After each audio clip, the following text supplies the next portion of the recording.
जब भी हम पूरियाँ बनाने के लिए गेहूं का आटा गूंथते हैं तो उसमें आप थोड़ा सा रवा जरूर मिला लें। रवा या चावल का आटा जो भी हो, उससे पूरियाँ बहुत ही सॉफ्ट बनती हैं। भिंडी हम बनाते हैं तो भिंडी को आप तल कर बनाइए। ऐसा करने से हम जो चिपचिपापन होता है वो नहीं आता है। और दूसरा, उसमें आप थोड़ा सा बनाने के बाद नींबू का रस उसमें निचोड़ दीजिए। तो ऐसा करने से आपकी भिंडी चिपचिपी नहीं बनेंगी। जब भी आप दूध से खोआ बनाते हैं तो गैस को आप स्लो ना करें, एकदम मीडियम रख के ही आप उसको पकाइए। इससे आपका जो मावा होगा एकदम खोया वो सफ़ेद बनता है। अगर आप कम गैस कर देंगे तो टाइम भी बहुत लगेगा और दूसरा आपका खोया पीला हो जाएगा। तो ये चीज़ आप ध्यान रखिए। घर में अगर खोया बना रहे हैं तो आप थोड़ा सा मीडियम आंच पर उसको चला कर ही बनाएं। चलाते जाएंगे तो एकदम रवेदार आपका मावा बनेगा। जब भी आप चावल की या साबूदाने की कोई भी खीर बनाते हैं तो उसमें आप पहले शक्कर बिल्कुल ना डालें। क्योंकि अगर आप पहले शक्कर डाल देते हैं तो अगर आपने चावल की खीर बनाई है तो चावल पकने में बहुत देर लगती है। तो इसीलिए जब आपकी खीर पक जाए उसके बाद ही आप एंड में शक्कर डालें और उसके बाद लास्ट में इलायची डालकर खीर को सर्व करें। रेस्टोरेंट जैसा अगर आप पनीर बटर बनाना चाहते हैं तो इसके लिए आपको प्याज और टमाटर लेकर के, जैसे आप 4 टमाटर ले रहे हैं तो आपको 2 प्याज लेना है। थोड़े से मखाने और काजू के 4-5 पीस डाल सकते हैं। 1-2 लौंग डालिए और थोड़ी सी काली मिर्च और 1 खड़ी लाल मिर्च डाल दीजिए। इन सबको पहले आप अच्छे से भून के पका लें। पकने के बाद जब ठंडा हो जाए उसके बाद इसको आप ग्राइंडर में पीस लें। बहुत ही परफेक्ट ग्रेवी बनती है पनीर बटर के लिए। बहुत टेस्टी भी लगती है इससे पनीर की सब्जी। एक बार आप इस तरीके से पनीर जरूर बनाकर देखें। अगर आपके किचन में कॉकरोच हैं या झिंगुर आ जाते हैं तो इसके लिए आप एक बोरिक पाउडर आता है, उसको अगर आप छिड़क देते हैं तो बिल्कुल भी आपके किचन में कॉकरोच आपको नहीं दिखेंगे।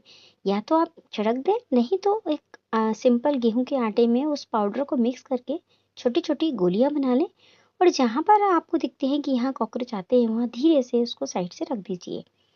लेकिन बच्चों से इस चीज को आप दूर रखें। ऐसी सावधानी रखें कि बच्चे वहां हाथ न लगाएं। जब भी हम अचार में से अचार निकालते हैं तो ये बात आप ध्यान रखें कि उसमें सूखी चम्मच ही प्रयोग करें। अगर पानी या अनाज की चम्मच है तो आपका अचार खराब हो जाएगा। तो ये आप विशेष तौर से ध्यान रखें। अगर आपके फ्रिज में से किसी भी खाने की अगर स्मेल आती है तो उसे दूर करने के लिए आप आधा छोटा नींबू काट कर उसके अंदर रख दीजिए। तो आपके फ्रिज में बिल्कुल भी स्मेल नहीं आएगी। अगर आप अच्छी स्वादिष्ट चाय बनाना चाहते हैं तो इसके लिए सबसे पहले आप पानी में चाय पत्ती को उबाल लें और उसके बाद ही इसमें आप दूध और शक्कर डालकर छानें। अगर प्रेशर कुकर में आप दाल बनाते हैं और अगर आपकी दाल उफनने लगती है, सीटी में से पानी बाहर आने लगता है, तो इसके लिए आप प्रेशर कुकर के अंदर एक छोटी सी कोई कटोरी डाल दें। जब उसमें गैस बनेगी तो आपका जो दाल का पानी बाहर आता है वो बिल्कुल भी नहीं आएगा। अगर आपको खट्टी डकारें खाने के बाद आती हैं तो आप ये नियम करिए कि खाने के बाद आपको चुटकी भर जीरा आपको चबाकर खा लेना है। ऐसा करने से खट्टी डकारें आना बंद हो जाती हैं। अक्सर हम आलू तो खरीदते हैं लेकिन कभी कभी आलू एकदम मीठे आ जाते हैं। तो ऐसे अगर पता चल जाए कि आलू अगर मीठा आ गया है तो उसको आप थोड़ा सा नमक के पानी में काट करके आलूओं को रख दीजिए। तो आलूओं का जो मीठापन होता है वो बिल्कुल दूर हो जाता है। इन छोटी छोटी ट्रिक्स हैं, इनको आप फॉलो करिए। बहुत ही अच्छी ट्रिक्स रहती हैं जो कि जीवन में हमारे रोजमर्रा की जिंदगी में बहुत काम आती हैं। अगर आपके चावलों में बारीक बारीक कीड़े लग जाते हैं तो इससे बचने के लिए सबसे अच्छा है कि हमारा जो खड़ा गरम मसाला होता है, दालचीनी है, बड़ी इलायची है, तेजपात है, लौंग है, ये आप थोड़ा सा गरम मसाला उस चावलों के डिब्बे में डाल दीजिए। तो देखेंगे आप कि आपके चावल कितना भी पुराना हो जाए, चावल बिल्कुल भी खराब नहीं होंगे। तो इस ट्रिक को आप फॉलो करके देखिए। जब हम पकौड़ी वाली कढ़ी बनाते हैं तो उसकी जो पकौड़ी होती है वो बहुत कभी कभी हार्ड हो जाती है एकदम। तो खाने में उतना टेस्ट नहीं आता है। तो इसके लिए एक काम करिए आप कि जब भी आप पकौड़ी बनाते हैं कढ़ी के लिए, उसमें आप थोड़ा सा बेसन में सोडा डाल लीजिए। तो ऐसा करने से आपकी जो पकौड़ियाँ बनती हैं एकदम सॉफ्ट बनती हैं। और जब इसको आप कढ़ी में डालते हैं तो बढ़िया ये कढ़ी का जो रस है वो पी लेती हैं तो बहुत सॉफ्ट हो जाती हैं और कड़ी भी बहुत टेस्टी लगती है। अगर आपको आलू पकाना है और आपको जल्दी में है, समय नहीं है, तो आप आलूओं को छीलकर और 4 पीस करके बस डाल दीजिए। हल्का सा पानी डाल दीजिए थोड़ा सा, और 1 सीटी में ही आपके आलू बहुत जल्दी पक जाते हैं। अगर आप रोज कच्ची प्याज का सेवन करते हैं तो ऐसा करने से आपका जो खून है वो पतला होता है, तो इसलिए हमें कच्ची प्याज रोज खाना चाहिए। अगर आप पिंड खजूर का या खजूर का सेवन करते हैं तो ऐसा करने से आपकी जो खांसी होती है बहुत जल्दी ठीक होती है। अगर आप अपना वजन को कंट्रोल करना चाहते हैं तो इसके लिए आपको पनीर का सेवन करना चाहिए। नाश्ते में अगर आप गेहूं का दलिया खाते हैं तो ऐसा करने से आपकी जो डायबिटीज है उसकी समस्या काफी हद तक कम हो जाती है। अगर आपके बालों में डैंड्रफ हो जाती है और बहुत सारा आप ट्रीटमेंट कर चुके हैं नहीं निकलती, तो इसके लिए सबसे बेस्ट है कि आप प्याज के रस में थोड़ा सा नींबू मिलाकर उसे आप अपने बालों में लगाइए और आधा घंटे बाद आप सिर धो लीजिए। अगर आपके पेट में बहुत गर्मी होती है तो इसके लिए आपको हरी प्याज का सेवन करना चाहिए। इससे आपके पेट की गर्मी जो है बहुत शांत होती है। कच्चा लहसुन खाते हैं अगर आप रोज तो यह आपके लिए बहुत फायदेमंद है, क्योंकि इससे हमारा ब्लड जो है बहुत पतला होता है और ब्लड सर्कुलेशन भी शरीर में बहुत अच्छे से रहता है। तो आप कच्चा लहसुन जरूर खाया करें।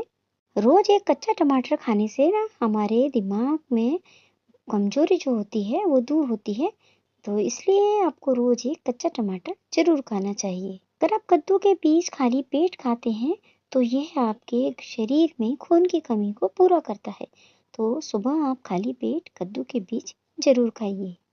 नमी वाले मौसम में रवा या सूजी बहुत जल्दी खराब हो जाती है। बारिश में इस तरीके की जो सामग्री होती है बहुत जल्दी कीड़े लगते हैं, तो इन कीड़ों को दूर करने के लिए आप उसको थोड़ा सा भून करके और एक एयरटाइट कंटेनर में भरकर रख लीजिए। किचन में हम सबके बर्तन का एक स्टैंड होता ही है, लेकिन अगर उस स्टैंड में अगर बर्तन अगर ढंग से जमे ना हो तो वो बिखरे हुए दिखते हैं। तो आप ये ध्यान रखें कि में बर्तनों को जमाते हैं तो आप क्रॉकरी का सामान अलग ब्लॉक में रखें और आप कटोरी ग्लास अलग ब्लॉक में रखें, जिससे आपको निकालने में बहुत ही आसानी होगी। अगर आप किचन के स्लैब को बिल्कुल साफ देखना चाहते हैं तो तुरंत काम करने के बाद में आप तुरंत सफाई कर लें। जैसे अगर आपने कोई डिब्बा निकाला है तो उस डिब्बे को काम करने के बाद तुरंत आप अपने यथास्थान पर कबर्ड में रख दें। अगर आप ऐसा नहीं करेंगे तो कुछ ही देर में आपकी पूरा प्लेटफॉर्म पूरा बिखर जाएगा। तो इसके लिए आप तुरंत जो भी सामान निकालें उसे तुरंत आप उसी जगह पर यथास्थित रख दें, तो आपका प्लेटफॉर्म बिल्कुल क्लीन दिखेगा।